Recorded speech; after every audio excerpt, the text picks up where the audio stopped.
واحدة. اسمك ايه؟ اسمي عبد الله أكبر علي. عبد الله أكبر علي. بلدكم ايه؟ بلدنا قرغيزستان.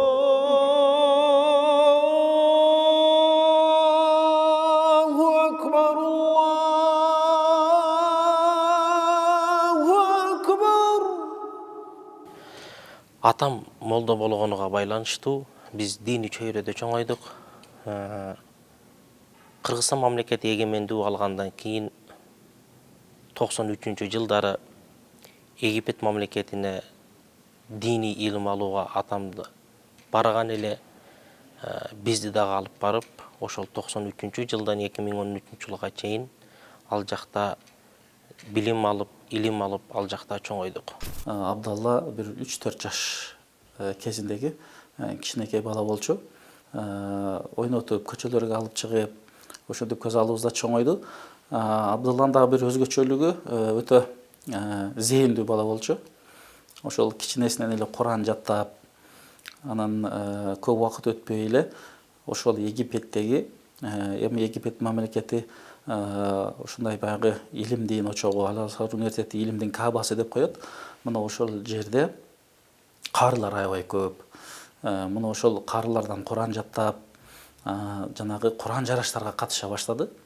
Жаш кезинен эле ошол Куран конкурстарга катышып, арабтар менен тең тайлашып, алдыңкы орундарды, биринчи орундарды багынта баштады да. Кеде ошол атасы бошобой калганда Абдулланы мен дагы өзүм жарыштарга алып барып жүргөн күндөрүм дагы болду.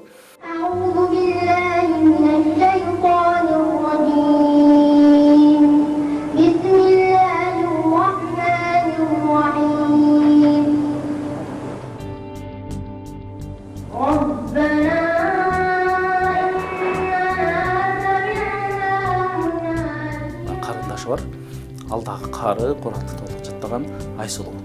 Экөөнү ошол орозодо мен алып баргам. Мына ошол алып барганда Абдулла ооруп калыптыр. Чыйырканып атам дейт. Анан ооруп калдым дейт. Ошондой болсо дагы чакыргандан алып барып, ошол жерде Абдулла Куран окуду да. Эми көп Курандарын окуп жүрдүк, бирок ошол күнү окулган Кураны аябай таасирлүү болчу. Өзү ооруп турат. Анан Ар-Рахман сүрөсүнөн окуган. Ар-Рахман сүрөсүнү аябай кооз үн менен жакшы окуп, мына ошол жерде дагы мисалы биринчи орунду алып, жакшы белектерди алып, өзү да Айсулуу карындашы дагы алып кайтканда мына ошол күн мага аябай жакшы эсимде калыптыр.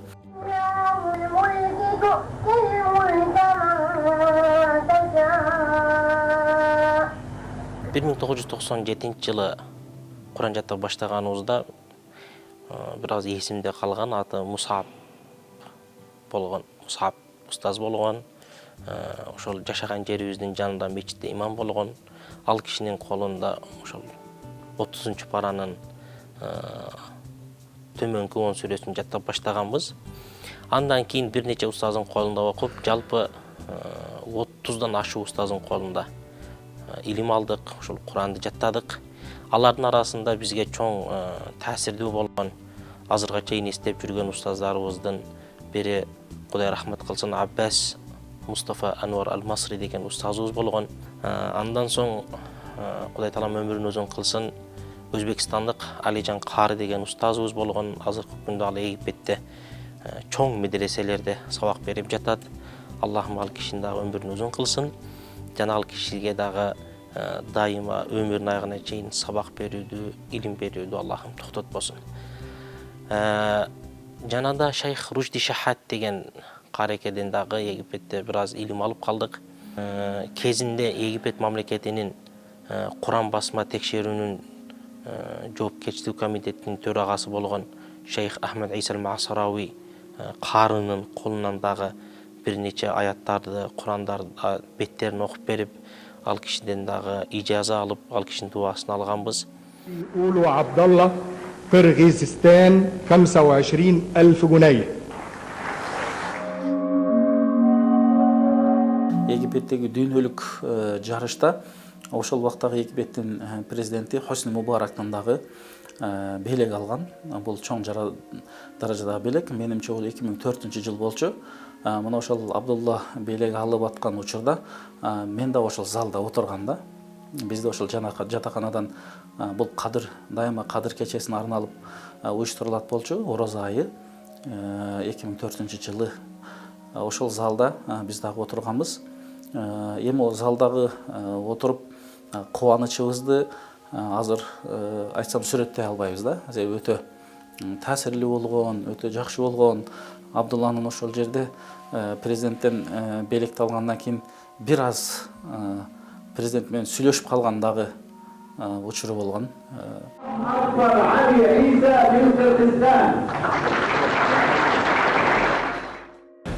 السلام عليكم ورحمة الله وبركاته. بسم الله الرحمن الرحيم. الحمد لله الذي أنزل على عبده الكتاب ولم يجعل له عوجا. وأشهد أن لا إله إلا الله وحده لا شريك له. وأشهد أن محمدا عبد الله ورسوله صلى الله عليه وسلم وعلى آله وصحبه أجمعين. Ошол устаздарымдан бир жакшы сөз бизге айткан осуяттары бар эле. Сен бир устаз менен чектелбей, бир нече устаздан үйрөнгүн деп. Мисал катары баарыбыз билгендей 10 кырааттын бири болгон Ал-Имам Нафи'дин устаздарынан 70 каары устазы болгон дейт. Ошол сыяктуу устаздарыбыз бизге да айтары, бизден илим алгандан кийин, бизден үйрөнгөндөн кийин дагы башка жерге барып, башка устаздардан окуганды эч качан токтотпогула. Жана да силер шакирт чыгара турган болсоңор, аларды дагы ушул нерсеге үттөгүлө дейт эле. Ошондуктан биз азырга чейин устаздык кылганыбыз менен шакирттигибизди эстен чыгарбайбыз. Азырга чейин колубуздан келишинче бир устаздар келип калса, биз барып калсак, үйрөнө турган нерседи үйрөнүп жүрөбүз. Аллахым бизге ошол илим алууду кабырга чейин насип кылган болсун. واذكر في الكتاب إبراهيم إنه كان صديقا. Биз үй бүлөдө 6 бир тууганбыз. 1985-жылкы агам бар. Мен экинчи 91-жылкы болом. Андан кийин 92-жылкы карындашым бар. 97-жылкы иним бар. Анан 2004 жана 2007-жылкы эки кичүү карындашым бар. Өзүм болсо 2012-жылы турмуш курганмын, үйлөнгөнмүн. 2 уулдун, 1 кыздын атасымын. Дегенмен атамдай болуу, ата-энемдей болуу кыйын экен. Алар ошолор жаш балдарын эркелей турган маалында, ойной турган маалында, биз ойной турган маалыбызда бизде тартипке катуу кармап, келечекте элге пайдасы тийсин деген максатта, келечекте элге кызмат кылсын деген максатта тарбиялаган экен. Биз 6 бир тууган болсок, ошол 6-оозун 4-өөбүз толук Куран жаттаганбыз. Улуу агам, мен, кичүү карындашым, кичүү иним 4-өөбүз Куран жаттаганбыз. Бизде ошол тарбиялаган, тартипке кармаган ата-энебизге терең ыраазычылык билдиребиз. Алладан Алла ыраазы болсун. Атанын кадырын ата болгондо билесиң дегендей, азыр өзүм 2 уул, 1 кызым бар. Аларды дагы колумдан келишинче ошол Куран жаттаганга аракет кылып жатамын, жаттатканга аракет кылып үйрөтүп жатабыз апасы экөөбүз биргеликте.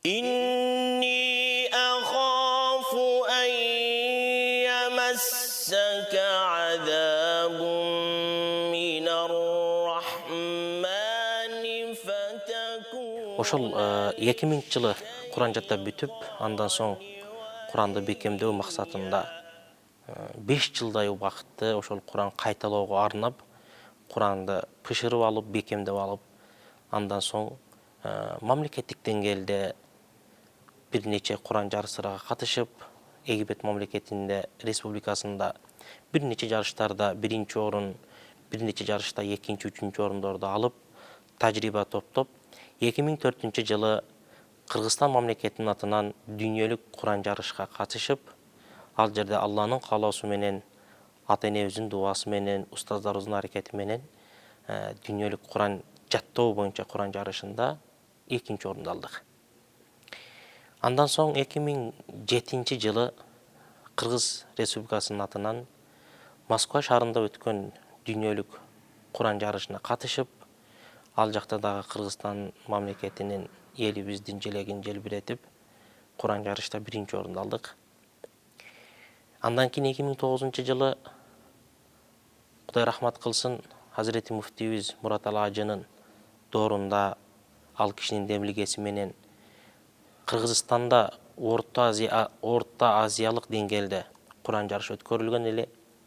Ал жарышка да Кыргызстан атынан катышып, ал жерде дагы 1-нчи орунду алганбыз. Жана да башка бир нече дүйнөлүк Куран жарыштарга катышып, ал жактарда дагы ийгиликтүү орундарды алып келгенбиз. أكبر علي أولو عبد الله من جمهورية قرغيزستان، ويتقدم بفرع حفظ القرآن الكريم كاملا برواية حفص عن عاصم. السؤال الأول: اقرأ من قول الله تعالى: إذ يوحي ربك إلى الملائكة أني معكم. أعوذ بالله من الشيطان الرجيم.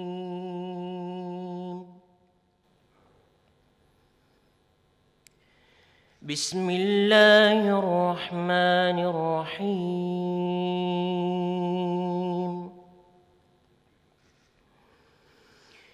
إذ يوحي ربك إلى الملائكة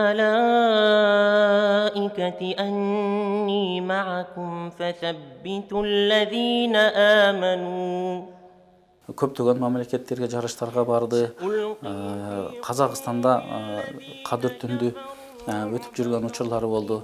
Мына азыркы учурда биздин ошо Саракчы мечитибизде имам болуп иш аркалап келатат. Чындыгында анын араб тили жагы, Куранды окуган жагы өтө өзгөчө деп айтсак болот.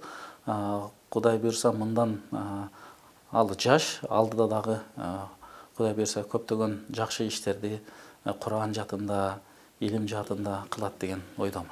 الذي خلق الموت والحياة ليبلوكم أيكم أحسن عملا وهو العزيز الغفور.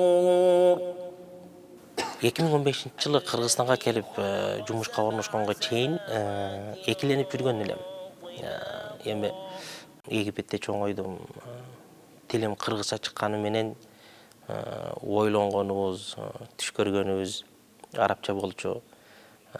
Өзүмдү Египетте жашайм деп элестетет элем. Келечегимди дагы ошол Египеттен тыш деп элестетүүм деле бир аз кыйын болчу. Бирок дайыма менин атамдын айткан сөзү бар болчу, эскертип турчу. Балам, биз бул жерде канчалык деңгээлде илим албайлы, канча убакыт жүрбөйлү, биздин максатыбыз ошол элге кайтып барып, ошол ата бабаларыбыз карманган бекем салттуу ислам динин, Ханафи мазхабын, Матуриди акыдасын бекем үйрөнүп, ал жака барып бекем таратуу биздин биринчи жана эң негизги максатыбыз деп айтчу эле.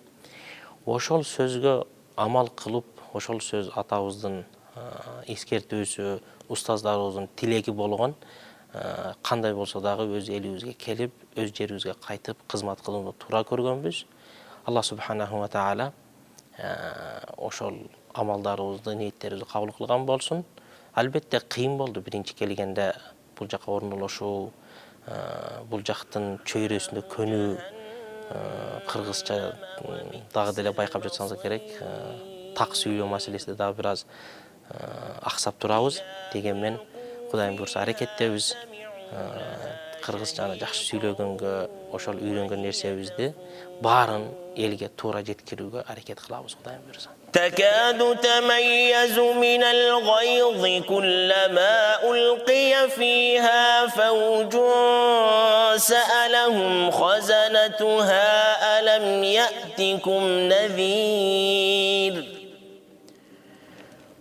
قالوا بلى قد جاءنا نذير فكذبنا